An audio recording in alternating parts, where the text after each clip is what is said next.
പാലക്കാട് മണ്ഡലം NDA സ്ഥാനാർത്ഥി ശോഭ സുരേന്ദ്രൻ നാമനിർദ്ദേശ പത്രിക സമർപ്പിച്ചു. ഗുജറാത്ത് മുഖ്യമന്ത്രി ഭൂപേന്ദ്രഭായ് പട്ടേലിന്റെ സാന്നിധ്യത്തിലാണ് പത്രികാ സമർപ്പണം നടന്നത്.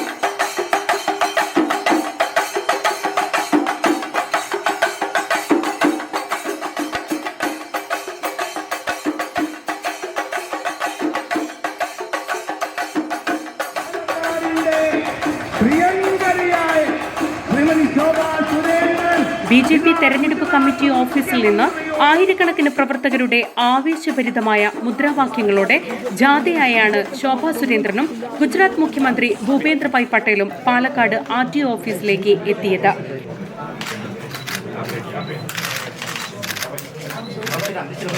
വരണാധികാരിയായ ഒറ്റപ്പാലം സബ് കളക്ടർ അഞ്ജിത് സിംഗ് മുൻപാകെയാണ് ശോഭ സുരേന്ദ്രൻ പത്രിക സമർപ്പിച്ചത്.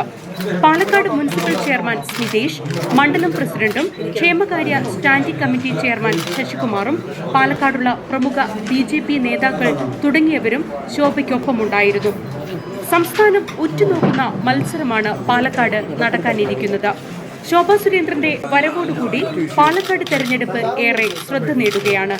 ശോഭ സുരേന്ദ്രന് വലിയ രീതിയിലുള്ള സ്വീകാര്യതയാണ് പാലക്കാട് നിന്ന് ലഭിക്കുന്നത്. 2016 തെരഞ്ഞെടുപ്പിൽ ആദ്യമായി 3-ാം സ്ഥാനത്തായിരുന്ന BJPയെ വിജയത്തോടടുപ്പിച്ച വ്യക്തിയാണ് ശോഭ സുരേന്ദ്രൻ. അതുകൊണ്ട് തന്നെ ശോഭ സുരേന്ദ്രൻ വരാനിരിക്കുന്ന തെരഞ്ഞെടുപ്പിൽ പാലക്കാട്ടെത്തുമ്പോൾ മത്സരം കടുക്കുമെന്നതിൽ സംശയമില്ല. KK ശോഭന എന്ന ഞാൻ കേരള നിയമസഭയിലെ അംഗത്വം വഹിക്കുന്നതിന് ഒരു സ്ഥാനാർത്ഥിയായി നാമനിർദ്ദേശം ചെയ്യപ്പെട്ടിരിക്കുന്നതിനാൽ നിയമമനുസരിച്ച് സ്ഥാപിതമായിട്ടുള്ള ഇന്ത്യൻ ഭരണഘടനയോട് ഞാൻ യഥാർത്ഥമായ വിശ്വാസവും പൂർവ്വം പുലർത്തുമെന്നും ഇന്ത്യയുടെ പരമാധികാരവും അഖണ്ഡതയും ഞാൻ നിലനിർത്തുമെന്നും ദൈവത്തിന്റെ പേരിൽ സത്യം ചെയ്യുന്നു.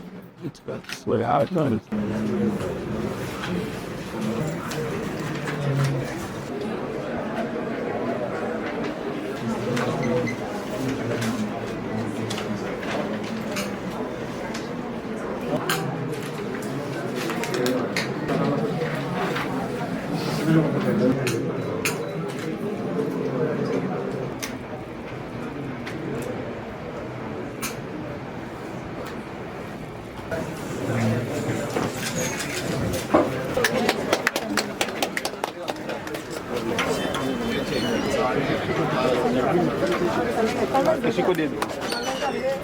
चलो सामने देख रहे हैं.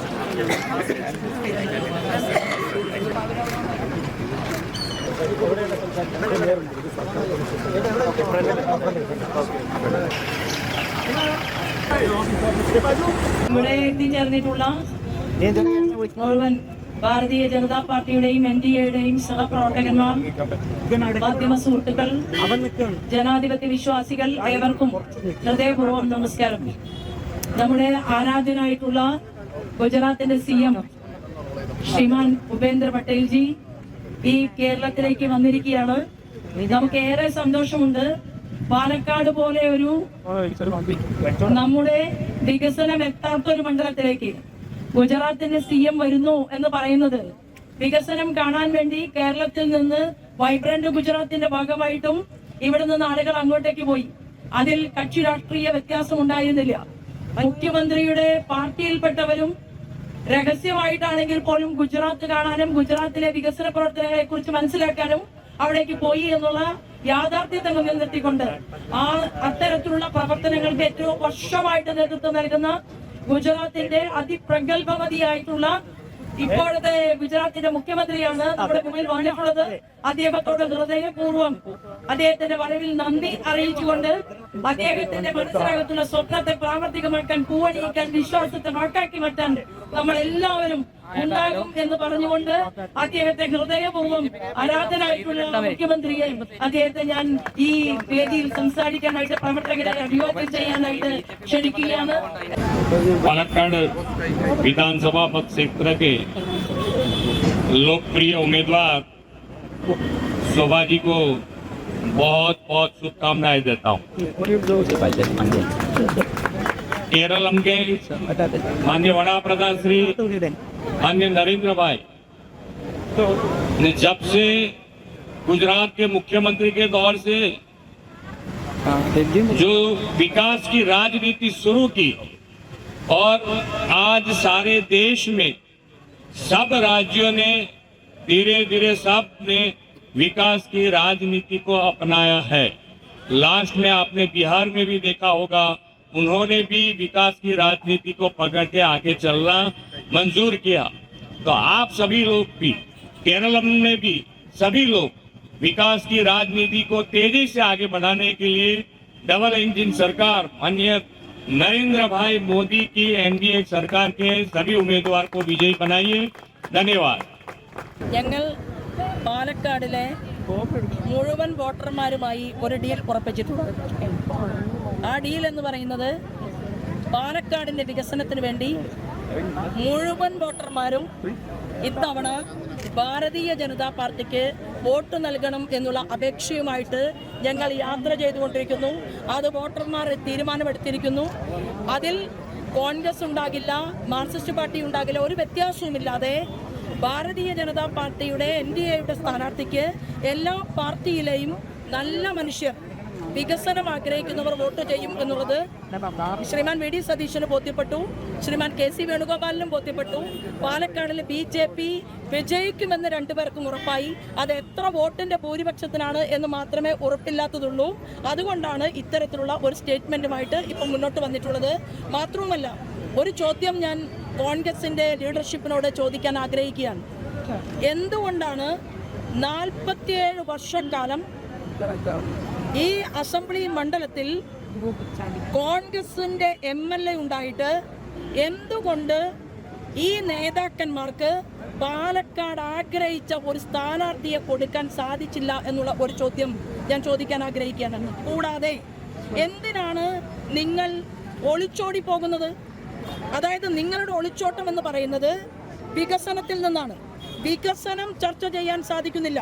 47 വർഷക്കാലം പാലക്കാടിനെ പ്രതിനിധീകരിച്ച കോൺഗ്രസ് പാർട്ടിക്ക് വികസനത്തെ അഭിമുഖീകരിക്കാൻ സാധിക്കാത്തതുകൊണ്ട് ഭാരതീയ ജനതാ പാർട്ടി മുന്നോട്ട് വയ്ക്കുന്ന വികസന രാഷ്ട്രീയത്തിന് മറുപടി പറയാൻ സാധിക്കാത്തത് കൊണ്ടാണ് ഇത്തരം ഒരു ആരോപണവുമായിട്ട് ഈ കേരളത്തിന് മുന്നിൽ അവർ വന്നിട്ടുള്ളത്. തീർച്ചയായിട്ടും അത് തിരിച്ചറിഞ്ഞു കഴിഞ്ഞു.